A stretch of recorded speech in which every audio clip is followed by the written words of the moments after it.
Hello friends, अब तक आपने देखा कि कैसे हमारी जेन शी हल्क में कन्वर्ट हो गई और हल्क ने उसे ट्रेंड किया। तो आज हम बात करेंगे एपिसोड 2 के बारे में। दोस्तों, चैनल पर अगर नए हो तो प्लीज़ चैनल को सब्सक्राइब करें, वीडियो को लाइक करें, शेयर करें, कमेंट करें और बढ़ते हैं हमारी वीडियो की तरफ।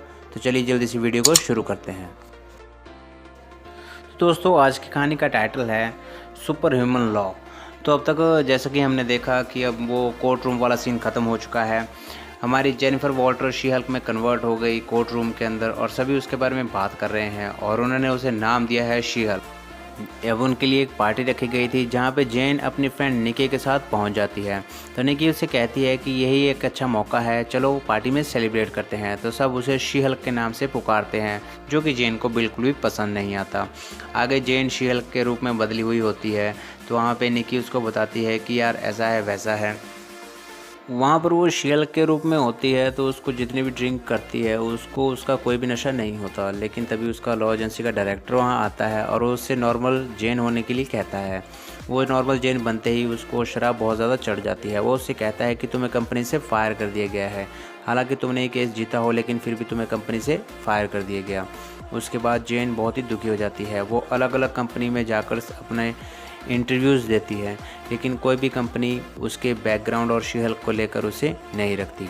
तभी वो उसके घर से कॉल आता है और उसके घर वाले जो है वो उसे बुला रहे होते हैं। वो कह रहे होते हैं कि तुम जल्दी से घर आ जाओ। वो घर जाने में बहुत ही परेशान झिझकती है।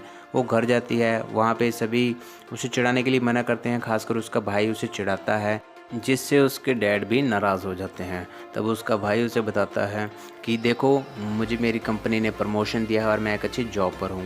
ये सुनकर जेन और भी परेशान हो जाती है।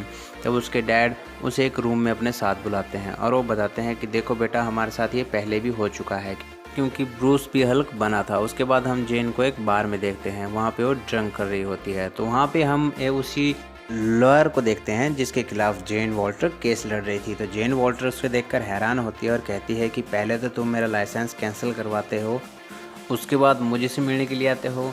तब वो लॉ एजेंसी का डायरेक्टर उससे कहता है कि देखो, मेरे पास तुम्हारे लिए एक जॉब ऑफर है। जिसे सुनकर जेन हैरान हो जाती है और वो उसे एक्सेप्ट कर लेती है। अगले दिन वो अपने ऑफिस में पहुंचती है, जहां पर वो उसे पहले शर्तें बताता है और पहली शर्त ये होती है, जिसे सुनकर जेन हैरान हो जाती है, कि उसे डेली शी हल्क बनकर ऑफिस आना होगा। तो अभी से वो कंटिन्यू करती है। वो आगे जाकर अपना ऑफिस रूम देखती है और ऑफिस रूम देखकर वो हैरान हो जाती है, क्योंकि ऑफिस रूम बहुत ही शानदार होता है। ऑफिस रूम में जाते ही उसकी दोस्त उसे निकी दिखाई देती है, जिसे देखकर वो और भी खुश हो जाती है कि उसे अब किसी की चिक चिक सुनने की ज़रूरत नहीं है। उसके पास एक अच्छी जॉब है, अच्छा ऑफिस है।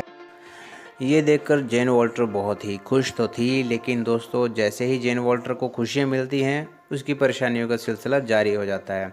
तो उस पर उनकी लॉ एजेंसी के डायरेक्टर अंदर आते हैं और उससे कहते हैं कि ये रहा तुम्हारा पहला केस, जिसे देखकर हमारी शी हल्क जेन वॉल्टर बहुत ही परेशान हो जाती है, क्योंकि ये केस किसी और का नहीं बल्कि उसी डेविल का है, जिसकी कुछ और टाइम पहले हल्क के साथ फाइट हुई थी। तो अगले दिन वो जेल में पहुंचती है और जेल में काफ़ी सिक्योरिटी होने के साथ साथ उसे नॉर्मल जेन होकर अंदर जाना पड़ता है। नॉर्मल जेन होकर वो अंदर डेविल से मिलती है। तो डेविल को देखती है कि वो बदल चुका है। अब डेविल उसे बताता है कि कैसे गवर्नमेंट ने उसे इस मिशन के लिए तैयार किया था। उसे सुपर सोल्जर सीरम दिया गया था। वो पूरी तरह बदल चुका है। उसके और हल्क के बीच में अब कोई भी अनबन नहीं है।